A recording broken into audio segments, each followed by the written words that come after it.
Assalamualaikum sahabatku semua. Perempuan itu suka ya kalau ada lelaki yang datang ingin serius sama dia dengan cara yang cepat. Ya, dia katakan bahwa oh ini sungguh-sungguh nih. Tapi sebenarnya nggak gitu sahabatku semua. Kita di dalam mau melihat seseorang yang mau menghalalkan kita, ya, baik juga bagi si perempuan atau bagi orang tua yang menjadi walinya, haruslah melihat bagaimana lelaki yang mau menghalalkan putrinya ini. Ya, maka dari itu kita harus bisa membedakan antara yang cepat dengan yang terburu-buru. Yang terburu-buru itu adalah yang dia tidak terlalu mendalami bagaimana keadaan calon suami ini, ya, sehingga dia langsung terima, dia takjub dengan rasa kesungguhannya, wah ini luar biasa, ini serius berarti ini, kan begitu. Tapi sebenarnya tidak seperti itu sahabatku semua. At-ta'anni minallah wal ajalatu minasyaiton. Sabar, tenang, itu datangnya dari Allah, sementara yang terburu-buru itu datangnya dari syaitan. Kenapa sahabatku semua? Jangan sampai hanya gara-gara ketakjuban kita dengan datangnya seorang pria yang mau serius sama kita, sampai kita tidak tahu asal-usulnya, bebet bobotnya, kalau kata orang, kita langsung menerimanya, atau kita sudah mengeceknya tapi bukan berdasarkan orang yang terpercaya, atau kita mencari tahu tentang bagaimana dia itu orangnya tapi tidak berdasarkan apa yang pernah diamalkan Nabi dan diamalkan sahabat, maka ditakutkan nanti akan menjadi suatu penyesalan ya sahabat semua. Kita melihat bagaimana di TikTok ya, di YouTube ya, di berita-berita yang lain kita menemui ada orang yang baru menikah seminggu langsung cerai, baru menikah beberapa hari langsung cerai, bahkan ada yang dia sampai sakit begitu istrinya itu ya, stres, nervous gara-gara ternyata suaminya itu tidak seperti yang dia harapkan, tidak seperti yang dia ketahui selama ini. Maka dari itu sahabatku, terutama ya bagi para kaum hawa, jangan terlalu terburu-buru.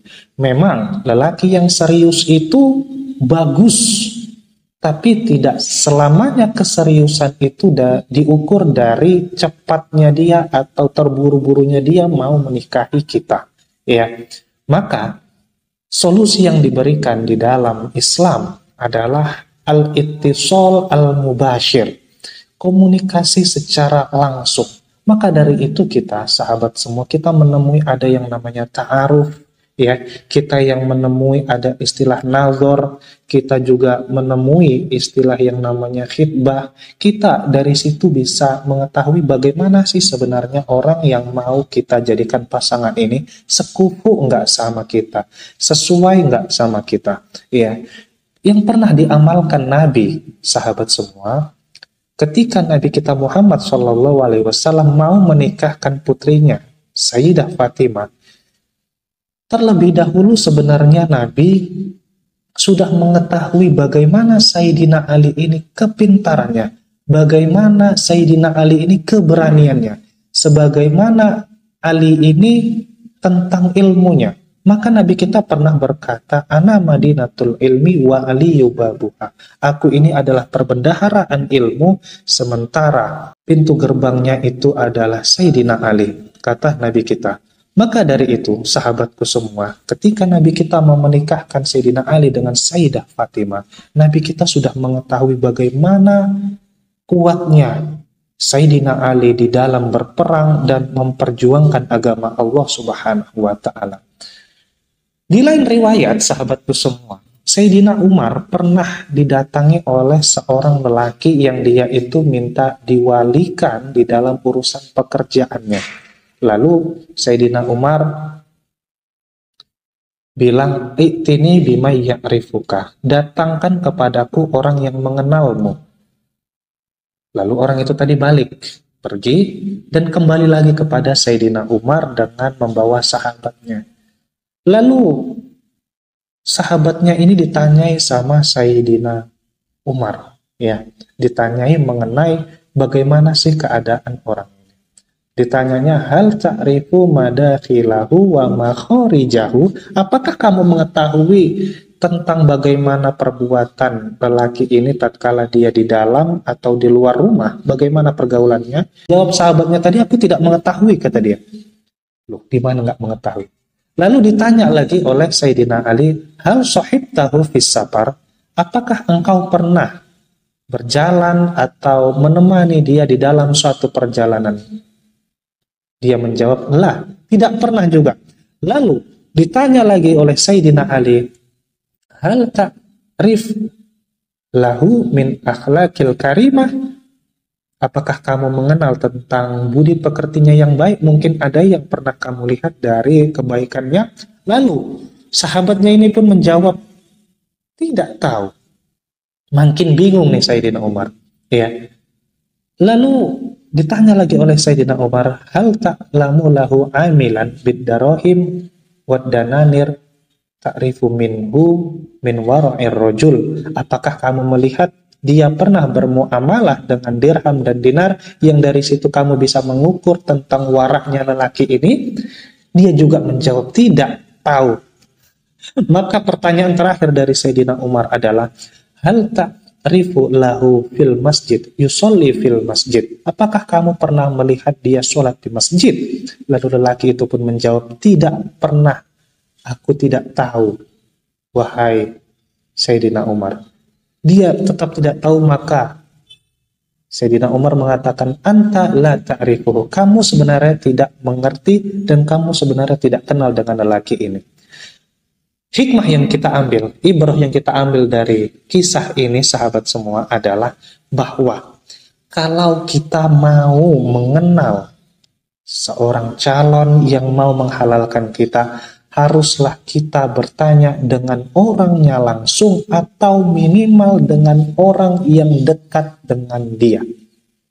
Sahabat semua, maka dari itu di dalam literatur fikih selalu diistilahkan dengan al-ittisal al-mubashir. Kita bisa lihat dengan tetangga-tetangganya, tetapi itu jangan langsung dijadikan tumpuan yang paling utama. Kita bisa lihat dari saudara-saudaranya, saudara-saudara kandungnya, atau juga kita bisa bertanya dengan para gurunya.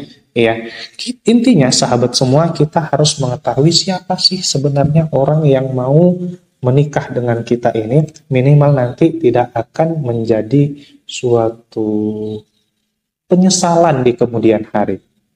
Ya, kecuali apabila kita mau menerima orang apa adanya dengan konsep di mana nanti segala kekurangannya itu, walaupun itu kekurangan atau misalkan orangnya yang suka menzolimi orang lain, tapi kita punya niat untuk berjihad, memperbaiki perilakunya, atau dalam istilah lain kita tidak memandang dengan istilah kafaah, sekufu, dan kita memang niat mau mendidik orang ini menjadi lebih baik, walaupun dia itu orangnya istilah kasarnya itu bejat, maka silahkan abaikan nasihat-nasihat ini, karena ini tidak penting bagi orang yang seperti itu tadi. Tapi tetaplah kita berada pada jalur yang biasa saja. Ya, kita ini orang yang punya kelebihan dan kekurangan, maka gunanya itu tadi adalah kalau kita bisa mencari tahu bagaimana orangnya ini sebenarnya, maka nantinya kita akan mengetahui kelebihannya dan kita juga mengetahui mana kekurangannya. Maka dari itu kita bisa menganalisis, kita kaji, oh ternyata kelebihannya ini adalah kelebihan yang bisa kuterima, dan kekurangannya ini adalah kekurangan yang bisa kuperbaiki, kekurangan yang bisa aku ajak cerita baik-baik dan kuperbaiki dengan cara yang baik-baik, dengan aku didik. Maka dari itulah kita harus mengenal seseorang yang mau kita jadikan pasangan. Ya, baik sahabatku semua, kiranya ini sedikit dari saya, mudah-mudahan bermanfaat bagi kita semua. Terima kasih. Assalamualaikum warahmatullahi wabarakatuh.